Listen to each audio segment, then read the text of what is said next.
Thanks. I'm Marshall Tyner with Si2, and I'm not here to talk, but these guys are, so we'll get on to their presentations. Michaela. Thank you. Thanks, Marshall. Can everybody hear me? Okay, well, we're here to talk about OpenAccess 2260 and how it can help you accelerate your design process in the world of the cloud. We're going to give a quick introduction to OpenAccess for those of you who may not know what it is, how it's evolved over the years, in particular how we hope to meet the kind of current challenge with 2260, our most recent release. So, what is OpenAccess? It's a standard, an Si2 standard, used to represent IC designs, starting from logical netlist, going all the way out through physical design and tape out. I think what makes it more valuable to all of you than maybe a paper standard is that it comes with a reference implementation that is available to Si2 and OAC members, both documentation and source code. And something that's also important, it was written from the moment the first key was pressed. We knew that it was going out into the world. And so the source code itself is well documented, well structured, pretty clean. Not the kind of code you write when you think it's just going to be for you. It is a good basis also for your applications in memory model. Not every application might choose to do this, but it does have high performance, efficient memory usage, and an efficient object-oriented API. And we have put in mechanisms to allow you to extend it, to put in your own data, augment the data that's already formally modeled. And also, very importantly, this is used in commercial high-end EDA tools. As you guys know, if you don't actually use a piece of code, you don't really know how good it is. It atrophies over time. This is a piece of code that is the infrastructure that so many commercial tools rely on, that it's become reliable and efficient over time, like any good piece of code does.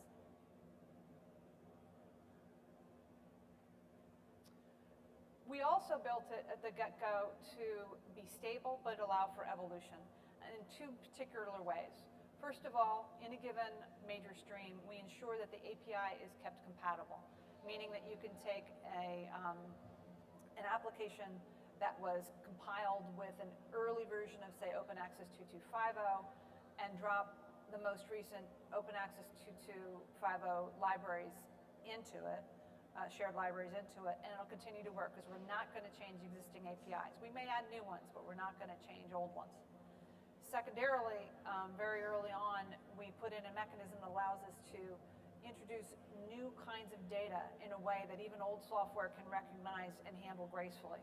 So if you took a 224, a DM4 version of the software, and you tried to read the most recent OpenAccess data with a DM6 feature in it, it would recognize that it held data that it didn't understand and it wouldn't allow you to read it. It would throw an exception that you could then catch, and your application could gracefully inform the user that this is data that they couldn't use. So those two things have allowed us really to evolve over time and allow applications to take on new versions of OpenAccess when they're ready to do so and not before. So over the years, we've had well over 100 releases of OpenAccess. We've introduced 5 new data models, and we've improved functionality, performance, and of course, fixed more bugs than I can count. So here's our evolution. We came out originally with Data Model 1, I guess, 2003, something like that. And relatively soon thereafter, we built our feature-based compatibility infrastructure and used it to introduce something called large shape data so that we could have more than 4 gigs worth of shape data. The next thing we did in Data Model 3 was we allowed you to group figures together and move them around. And we also added new constraints for what was then the advanced node of 32 and 45 nanometer. Those were the days, right? The next thing was to introduce incremental technology databases, so you can split your technology data up amongst several files. That was data model 4. And a couple of years ago, we introduced data model 5, which would allow us to create a more compressed on-disk format, reducing the size of your data files, improved string and name capacity, also above the 2 to 4 gig limit. We introduced support for some multi-threading models, enhanced some constraints, and provided new unified capabilities when you had a folded logical representation.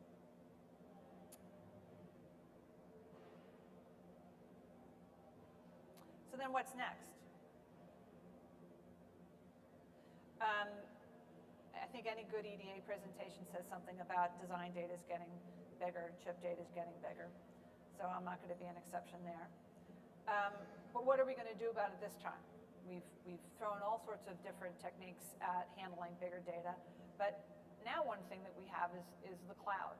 5 years ago, we talked about having farms full of inexpensive processors, and that really has been formalized and made much easier for the average company to access through all of these different cloud capabilities that have shown up in the marketplace.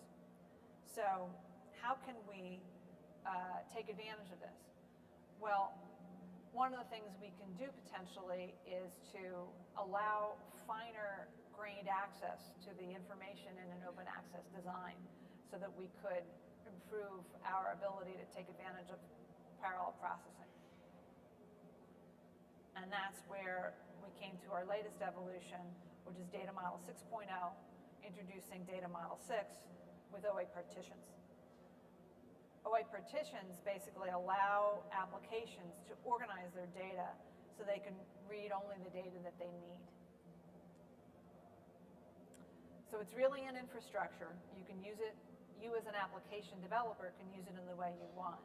You as an application will figure out, how do I want to divide my data up? You take data of a particular type, like, say, OA shapes, and organize it so that you can load a given partition, and that thread of your process has the information it needs, and it doesn't need to look at every single shape in the design to get its work done.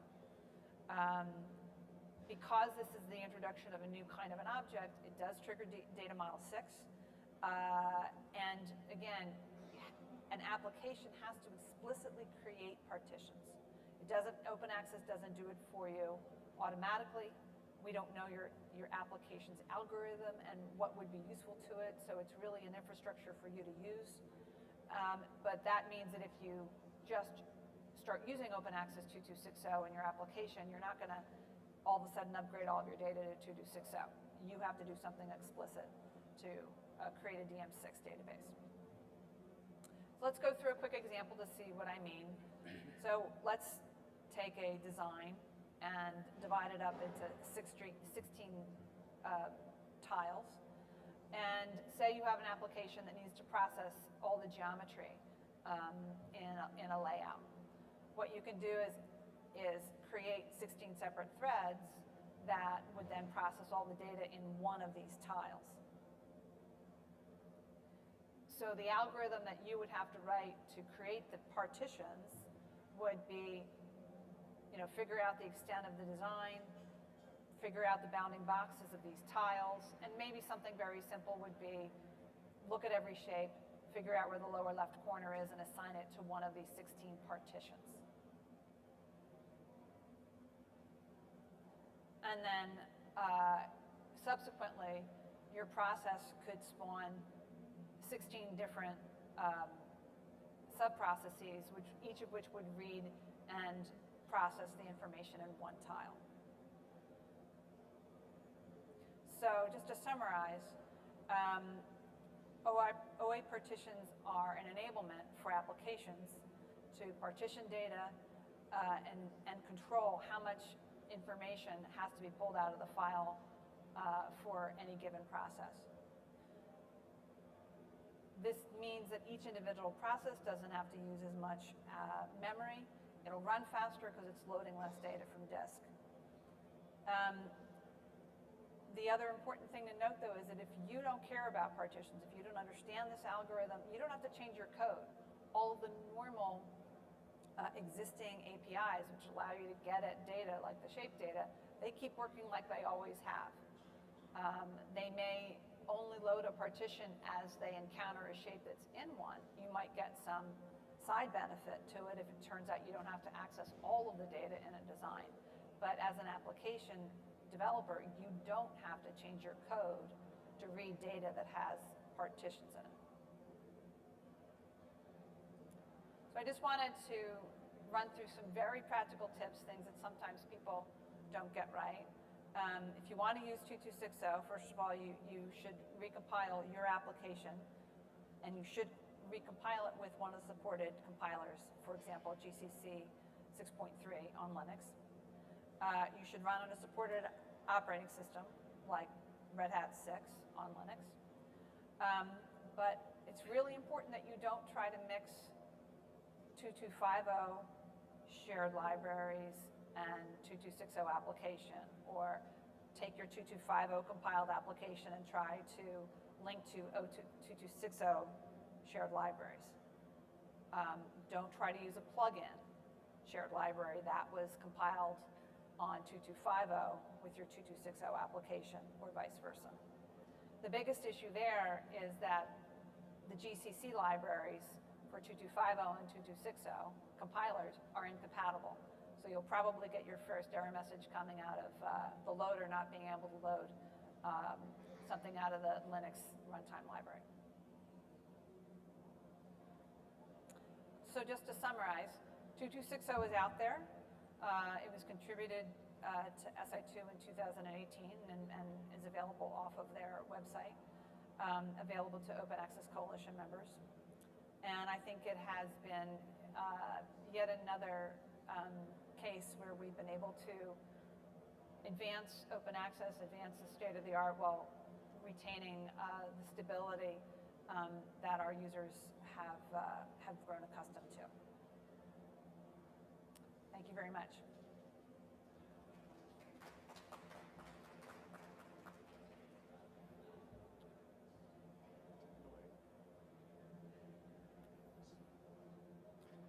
So good morning, everyone. I'm Rhett Davis from NC State University.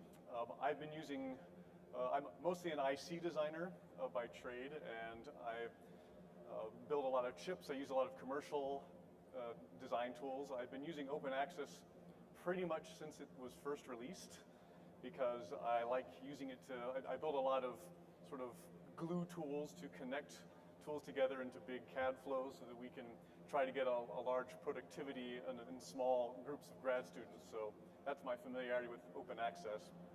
I really jumped at the chance. Si2 Marshall approached me earlier this year and said, hey, this new open access 2260 DM6 is coming out, and they've got this partition thing, and we'd like you to independently evaluate it for us and tell us how it works. And I really jumped at the chance because I've been seeing the news about all the acceleration that people are getting by using the cloud for machine learning applications. There's a lot of interest in using machine learning for EDA right now. And I was, if you're going to try to do this, the first question you got to ask is, well, how do I get my data out and parallelize it? So I was excited to have this thing called Partitions to try to see how much how fast I could make things go. I didn't really have an application, though. I'm still kind of in the exploration phase. So really, I just thought, well, what's the simplest thing I could do to try to create an application to see what's the maximum speed up I could get? So whatever application I want to write, what's the fastest speed up that I could possibly get personally from using these partitions? So to try to answer that, the first thing I had to do was say, well, what kind of machine am I running on? What's the ideal speed up that I'm going to be looking for? So I got the beefiest machine that I had access to, which is this one right here. It's a two-socket, let's see, does that work? No, I can't get that to work. Okay, well, I'll just wave my hands. It's a two-socket, 12-core Intel Xeon processor using this Haswell EP architecture. You can sort of see from the picture over there on the right that there's 12 physical cores at each chip, and those 12 physical cores are connected over an interconnect to this DDR memory controller. Each one of those cores has 2.5 megabytes of last level cache, and then the rest of the system has 256 gigabytes of RAM. So the thing that I was kind of hoping for was, ideally, if I could make my partitions small enough in such a way that I could get everything to fit in that last level cache, and then iterate over that data many times, then potentially I could get it to a point where I wasn't evicting things, and that I could see a speed up potentially of around 24x. That was kind of what I was going for with this machine. Alternatively, if I couldn't get all of that data in that last level cache, but I could get it at least into the DDR memory, then I could see some speed up. It would probably be less than 24x, but something that depended on the ratio of logic operations to cache fills. So something less than 24. But the goal was to see, could I get close to 24, and is the OpenAccess DM6 implementation going to limit me in any way on this kind of application? So how do I do that? What kind of simple test can I create? So I thought, well, what I really basically need to do is run a separate process for every partition. And then if I could get that process to iterate over all the shapes many times within that partition, then I could see some kind of a speed up. So I just chose a simple checksum operation, just something to go and check every record and compute a checksum so that I knew every time that I ran it that I was indeed checking every record, that something wasn't just going wrong in that test. So that first time I compute the checksum, I would be loading it off the disk. So I wouldn't see any speed up if I just do the checksum once. I have to sort of repeatedly do that checksum, and then I could, if I did that checksum many times, then I would sort of be approaching the maximum speed up that it's possible to see on any application. So that was the goal.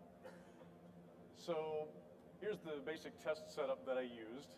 I started with a simple OA 2250, so the DM5 last version layout, which just, I mean, very simple. You can see it here. It's just got 16 rectangles in it in one layer, and then I would multiply it to larger arrays, n by n. And this chart over here is showing that the numbers and the size of the array is not that important. The most important thing is the file size. So ranging from a 5 megabyte design up to 200 megabytes and then 2 gigabytes. So then I wrote the simple test application called Partitions text sum, really imaginative there, part sum, which will create these partitions and then save them. So I've got the times there when running it on this machine for each one of these different designs. Obviously for the tiny design it happens almost instantaneously. Let's look at the 200 megabyte design. So it takes about 12 seconds to create the partitions. That's just the time needed to iterate all over all of those, let's see how many shapes there are, those 10 million shapes, iterating over all of them and just assigning them to a partition. So it's the iteration over the shapes that's the limiter there. Then when you save the database, sorry my E got cut off there, saving the database also takes a lot of time. So 10 seconds for that one, and that's because that's the step where the OpenAccess database is actually going through and it's seeing what partition each shape is assigned to, and it's organizing the memory so that each one of those partitions is contiguous. And that's basically where you get the speed up, because they're all contiguous. When you do the load, you only have to load that one partition. You don't have to load the whole database. This is also gets back to why it's exciting, because now you can sort of imagine if you had this on a cloud and you had a distributed storage system and you had this large database stored somewhere, you could write a process that only pulled that one chunk, and that expensive cost of pulling would be optimized. In this case, we're just pulling it off of the local disk, but still, I'm kind of looking for the maximum speed up here. And then, so for the 2 gigabyte database, took about a minute, a little bit more than a minute for each one of those. So that's the setup that we're starting with. We have to set that up before we begin, and then we looked at the checksum operation. So this part sum operation will also perform this checksum many times in order to see the speed up. I had to run it with like 500 iterations with a tiny 5 megabyte design, because otherwise it would just happen so fast that I couldn't really see anything. Then for the larger 200 megabyte, I ran 10 iterations, and then 5 iterations for the 2 gigabyte design. I had to at least run a larger number because I wanted to try to approach that maximum speed up. even though the times were getting to be large. I was getting tired of sitting around and waiting 200 seconds. I forgot to put the units on here. I'm sorry about that. So I've got the absolute times in seconds for doing that number of iterations, just checking on the entire database with a single process. And then the maximum speed up that I saw over all the cases that I looked at on the other side here. So to sort of cut to the chase, 6 seconds, 5 seconds, and 19, which correspond to speedups of 13x for the first two cases and 11x for the next one. So I am seeing a pretty significant speed up from doing this. Not quite 24x, but I had hoped. I spent a lot of time trying to get closer to that 24x. Couldn't quite get there, and I'll show you why. So just to sort of go into the details about as I look at different numbers of partitions, we see that yes, as I was increasing the partitions, I was seeing a gradual speed up there. So showing as I was going up from 0 to 24, and that speed up factor on those three different designs gradually increasing with the number of partitions and the number of processes that are accessing the data. I haven't included any more than 24 partitions here, and that's because things got a little confusing as I went to larger numbers of partitions. What I was really kind of hoping for was that I might be able to just do huge numbers of partitions, like go up to hundreds of partitions, and see maybe I could get those partitions small enough to fit inside that latch level cache. Didn't quite work that way, as you see on the lower chart here, that the database is still sort of opening a certain minimum fraction of the design, well, sorry, depending on the fraction of the design that I'm opened, which has to do with how many partitions I've got, the resident memory size of each subprocess was still such that I couldn't quite fit it all in the last level cache. And it does depend on the size of the database. So as you see over there, as I'm going from the entire design opened on the right to almost none of the design opened on the left, that even for that 2 gigabyte design, as I scale it down, I'm still getting to around 400 megabytes of resident memory size for the smallest smallest process. For the 200 megabyte design, the resident memory size was up around 380 megabytes, but got down to around 300. And for the smallest design, which was only about 5 megabytes, there was still about a 30 megabyte resident memory size from using all this. So that's what's really limiting us here. Still, I think it's pretty impressive. I think 13x is a great speed up, and there's certainly a possibility for more speed up if I have a larger, beefier machine with more processors. So I'm still pretty excited about it. So in conclusion, using these OA226C DM6, I got more than a 10x speed up from using partitions on the simple checksum operation. And this code is available and out there for anyone who is an Open Access Coalition member. I would encourage you to try it out yourself. Let me know what kind of speed ups you see on other beefier machines. And if you also want, we've got a YouTube demo that Marshall and I put together that sort of shows us using this Partition application to get the speed ups.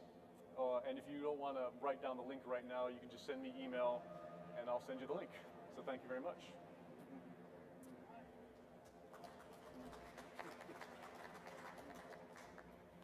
I'll stand here. So we have some questions ready here, and they illustrate some really key points.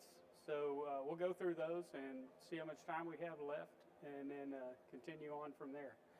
So the first question is to Dr. Davis. Does the application need to be aware of the hardware it's running on? Yeah, I think it definitely does. I saw this 13x speedup. I was specifically tailoring it for a 24 processor, a physical processor machine. I think that if you wanted to write an application that was going to work on varying sizes of processors, I'm guessing the way to do that is that you would want to create partitions, a larger number of partitions, and then process many partitions within a single process. So you would want to look at the machine, see how many processors you have available, spawn that many sub-processes, and then take as many partitions as you can per sub-process. So there's definitely a need to be aware of what kind of architecture you're running on. All right. And a question for either of you. What would an application want to, or why would an application want to use DM6, and when would it not make sense? So I think that you would want to take advantage of DM6 if you really had an algorithm that lent itself to multiprocessing. If you knew that you could split your job up effectively, then it would make sense to do so. But if you don't really have that opportunity, if your algorithm isn't, you haven't found a good way to divide it up, then all the partitions are going to do is take up more room in your database, and they're not going to do you much good. Now, if you're thinking about your overall flow, maybe there are some parts of it that aren't parallelizable and some that are. You have to judge for yourself whether the benefit in the part of the flow that you can use multiprocessing on outweighs the overhead of building partitions that other parts of your flow can't use. All right. I think that one of the applications that leaps out for me are things that you will run on the full layout database when you're close to the end of the design. Sorts of applications that I'm interested in are looking for hotspots, either thermal hotspots or CMP hotspots, things where you're having to process lots of data, but you don't necessarily have to look at things far away. So things that are processing layout a lot. I think certainly DRC is one of those which I suspect would accelerate from this. I don't know. I'm kind of interested to find out. All right. Question for Dr. Davis. How easy was it to figure out how to use OA partitions? So I was familiar with using OA before. It took me up until about 2 weeks before now to figure out how to get all this work. So these results are pretty fresh. It did not take long to figure out how to create the partitions and assign things to it. And I was getting code that was working pretty quickly. The thing that was really throwing me off was that up until, and Michaela really helped me to figure this out, it's a little bit tricky. There's this load model that you have to use, and that load model, if you don't use it right, then it still loads the entire database every time. So you have to create an instantiation of this load model, and only once you do that, then it flips the switch, which allows you to only pull the pieces of the database that you need. And that was a little tricky. But again, so that's partly why I wanted this application to be out there and available to everybody, because you download the application, you'll see an example of how that's done correctly, and then hopefully you'll be able to climb the learning curve pretty quickly. So it only took me, I guess, 2-3 months from start to finish. And obviously I was doing a lot of other things in my spare time, so I think it'll go pretty quickly. All right. Another question to Dr. Davis. Execution times are quite variable.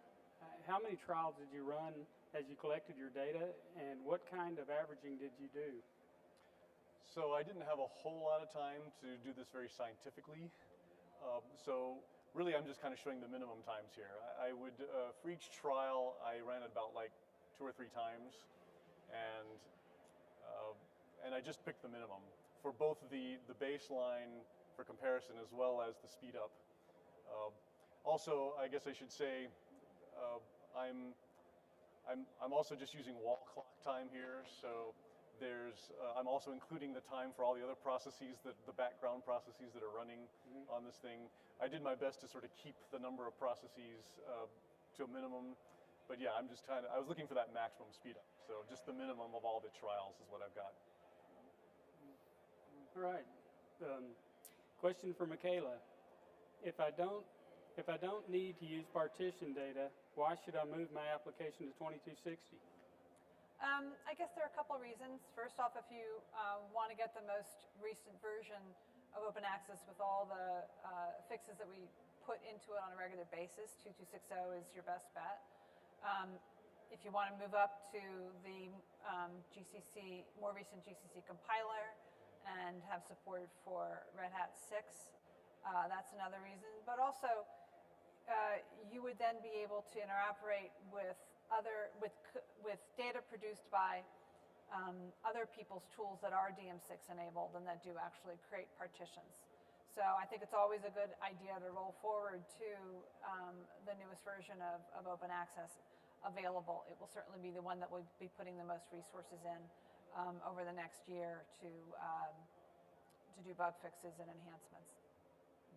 Is this the first release supporting C++ 11?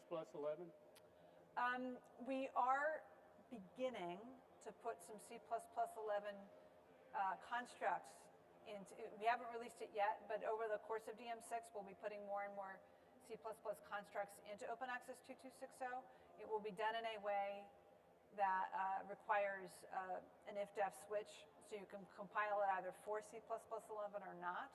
So we're not going to force you guys to go to C++ 11 if you're not ready, but there will be, for example, new iterators that are consistent with the standard C++ functions like for each, et cetera. And so there'll be advantages, again, to being on 2260 because you can flip the C++ 11 switch if you would like to. All right. And a question to the panel in general. What type of applications will best benefit from OA partitions? I guess we kind of answered that one already. Yeah. So yeah, I was thinking things that process layout,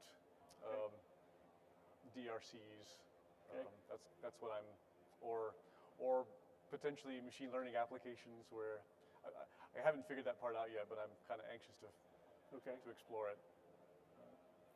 So, question to Michaela.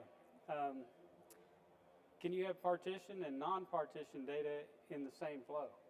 Yeah, absolutely. You may get less benefit from the data that's not partitioned if it's large and you have an algorithm that could take advantage of it, but functionally your flow will work just fine with a mix like that. Question to Dr. Davis. What kind of speedups do you see with a single iteration? Right, so remember, we're not going to see any speed up with a single iteration. With one iteration, you're just reading it all off the disk a single time, and so the partitions could even conceivably slow you down a little bit. I didn't really see that in my case. Actually, when I first started, I saw a lot of speed up from the partitions for a single iteration because it was loading the entire database for each sub-process. But once I figured that out, it kind of evened out. But yeah, so you're only going to see a speed up if you're touching each record more than once. And the amount of speed up that you'll see really depends on that. Because otherwise it's just, it takes the same amount of time to read a single value off the disk. So that's the real key. Question to Michaela. What are some tips for using DM6 effectively? So part of it is making sure that you have the right compiler. You've recompiled everything on 2260. You're running on the right version of Red Hat. Like, don't try to run on Red Hat 5.0 just to get yourself over to 2260. And then, if you really want to take advantage of it, go look at your tools, go look at your algorithms, and try to find the places where you can do this type of tiling, particularly with layout data, and take advantage of that. Oh, but don't forget your plugins. That's the mistake everybody makes. They keep pointing to the old plugins that they have, and then the plugins crash because they're 2250 and they're based on a different version of GCC, and then it crashes. It's not OA. It's your compiler mix that's the problem. All right. Question to Dr. Davis. You talked about how long it took to create partitions from DM5 layout and save it as DM6 layout, but what about file size? File size, yeah. So actually, Michaela was just helping me out with that earlier. So file size varies a fair bit with OpenAccess, and as she was explaining to me, it's because as you delete shapes, the entire memory is just kind of stored, and so I saw a lot of variation in file size, and it was hard to measure for my case, although I would have to say kind of in general, it was like about a 10% increase. Does that sound about right? I think the most that I ever saw was 20% increase in the file size from adding the partitions, but again, because I was seeing variation, I'm not exactly sure how scientific that was, but roughly about somewhere between 10 and 20% was the overhead of adding the partitions. All right. So just a note about why the variability occurs. So So when you delete objects in OpenAccess, it just leaves holes. And you save that out on disk. And then when you read it back from disk, if the number of holes exceeds a certain limit, we'll do a defragmentation and allocate new tables, copy everything over to the new tables. The new tables don't have holes in them. Fabulous. Then when you save that database, that's when you see the savings. So what's confusing is you read in a database, you delete a lot of stuff, you save it back out, and you're like, it didn't get any smaller. What's up with that? Well, what's up with that is we don't do that garbage collection until we read it in again. Because if we did it on read, or if we did it on save, and you still had pointers into all those objects, we would have invalidated all those pointers. So that's why we do it the way we do it. You got to do a delete, save, read, save. Then you see the benefit of all that deletion. Yeah, and that's definitely what was going on with me because I was just taking the single database and I kept changing the size of it, and I would delete shapes and increase, and so I was reading and writing over and over again and rerunning, and so the database was shrinking, running. Sometimes I would just sort of regenerate the database 3 times, and I would see the database shrink a little bit each time. Yeah. So, but yeah, I think in general, like somewhere between 10 and 20% was the increase in the file size that I saw. Well, that concludes our panel. We're not set up for questions from the audience, but feel free to hang around and ask the panelists questions afterwards. And I'd like to thank our panelists for all the hard work putting this together, and our sponsor as well. Nicely done. Thank you.